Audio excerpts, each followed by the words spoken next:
Recorded live from the John Placino studios out of High Tech High School, Secaucus, New Jersey. It's the Laser Show on WIT Podcasting. Call in and join the conversation at 201-589-0321. I'm your announcer and your host, Davin Abraham. Today is December 20th. And on that very day, 27 years ago, one of the most iconic and influential horror movies came out that day. That movie is Scream. And to celebrate that day, ladies and gentlemen, I have brought a very scary guest with me. I present to you Ghostface. Let's give a round of applause for Ghostface, everybody. Woo! So Ghostface, how you feeling today? Oh man, I feel great. I feel great. It has been 27 years. 27 years. How do you feel about that? Wow. 27 years. That's like what, 2 decades, almost 3 decades. I'm feeling old. I'm feeling definitely rusty. Making me really nostalgic today. Mm-hmm. Yeah, what else is there to say, man? 27 years. I know. Crazy. Congrats also. Thank you. Now, in the first movie, Scream, right? 1996, you're iconic for calling people on the phone and asking them what their favorite scary movie is. Mm-hmm. My question to you, Ghostface, is what is your favorite scary movie? My favorite scary movie. That's obvious. It's myself. I'm my own favorite scary movie. Obviously, bro. Like, come on. I see that. Yeah, bro. And another question I wanted to ask is, what kind of shoes does Ghostface wear when he's chasing his victims? Bro. Can we know? You're wearing boots in the movie, but I was just curious, what do you wear now? Brand new Adidas, you already know. Got the new Adidas. So Ghostface is definitely following the fashion trends. The Adidas is the new fad. No. Are you sponsored by them? Not yet. Okay. Now, one thing I wanted to quickly ask is, initially, the Scream movie was supposed to be called Scary Movie, but during post-production, it was changed to Scream. What did you like better for the title of the film, Scream or Scary Movie? Yeah, well, I feel like Scary Movie is just too generic. Obviously, it's going to be a scary movie. So just like it's like calling a comedy funny movie. Like, come on, man. Like, come on. Obviously, it's funny, bro. I see what you mean. So I think Scream was definitely more original, more unique. Okay. For sure. Now, did you think this franchise was going to be successful, or were you just like, I'm just picking up a paycheck? Honestly, I thought it was just one of those picking up paychecks. I didn't expect anything else. The money was low. The bills, bro. The bills. I had to pay them bills somehow. So obviously, I took the gig. I tried my best, and like here we are, man. Definitely become a cult classic for sure. Okay. Now, why do you think the Scream movies were so successful? Bro, so successful. I mean, like, for starters, it's very unique. You got such a unique character like myself. I played my role. I tried to do it right, and obviously, it paid off. Just I guess very relatable too, because it takes place in like what was it like? Woodsboro. Woodsboro, right? So like it's I don't know, maybe more relatable for some people, like in I don't know, in high school or whatever. So maybe people were to watch that. I don't know, but I definitely feel like it was unique, it was original, and it was a good movie for sure. Okay. And what were your first thoughts about the idea of this horror movie being meta and kind of talking to the audience? No, yeah, I feel like it added into the into like the spookiness, the feel of like that like scary feel that I was talking about, the horror feel, because the audience was like, whoa, like this man's talking to me now, like what's going on here? So it kind of brought them more involved into the film too, and felt more you know scary because of that meta-ness, So yeah, no, I think that just brought more layers of horror into it. Okay. Now, your costume is iconic, I would say, right?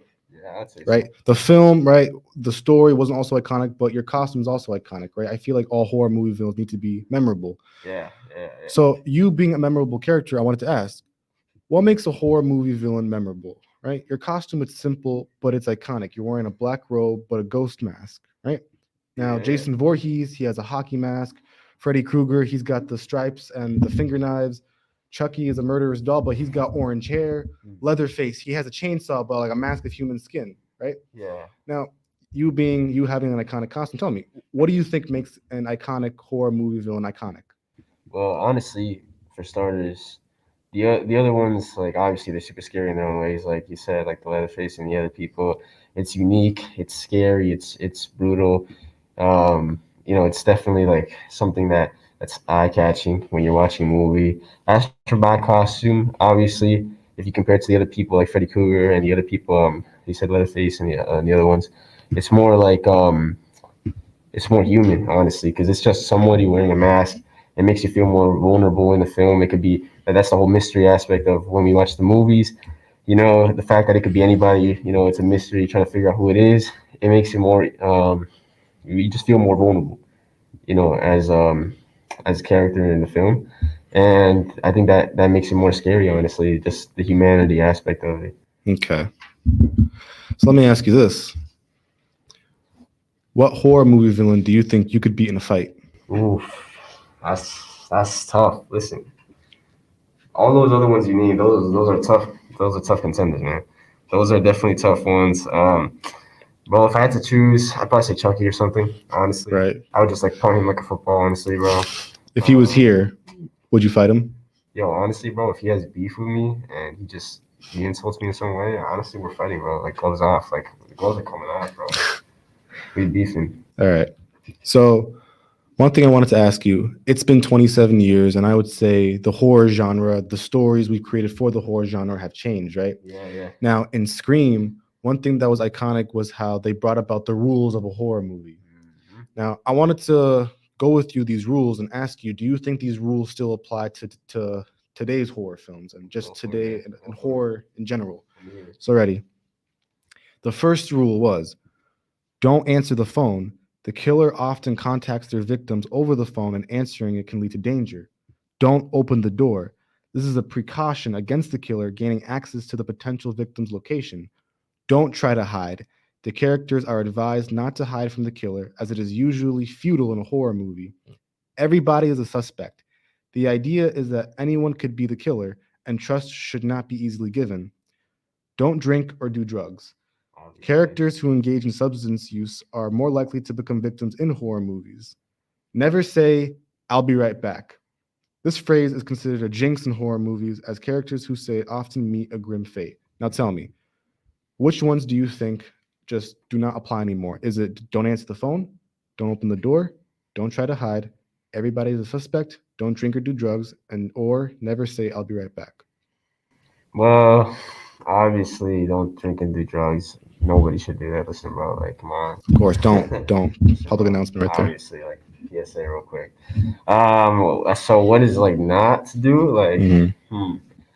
well, I mean, I feel like, what can I tell you? When it comes to don't answer the phone, that's only for me. Listen, who else does that Right, the way I do it? right. Nobody else. That's just me right there. Okay.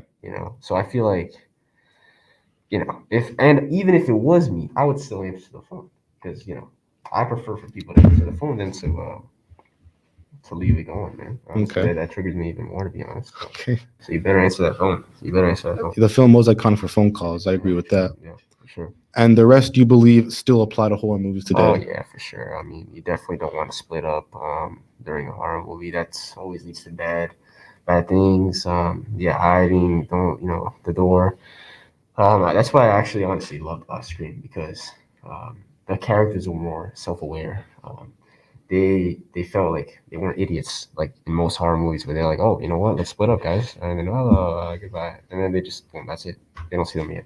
So I feel Mhm. like in Scream I felt like they were more they're just smarter. They were more self-aware, and they were like, okay, you know what, guys, let's just be more careful going around here. So I think that's another part of Scream that made it more likable for sure. Okay.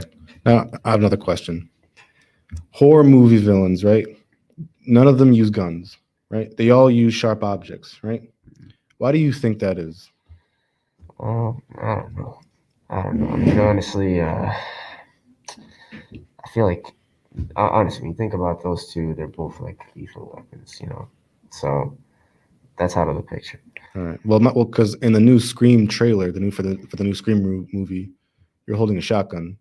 Well, So my question is, what's that about? I don't know. I don't want to get into that. You guys have to just tune in and wait. That's a spoiler right there. All right. Well, I appreciate you having here. Again, congrats on 27 years of changing the horror genre forever. I really appreciate your time here, Mr. Ghostface. Thank you very much. Stephanie, Keep man. on scaring everybody. I Well, will. I will. thanks for watching The Laser Show. Tune in to Whip Podcasting's YouTube channel and Twitter pages for more info and shows. Have a wonderful day.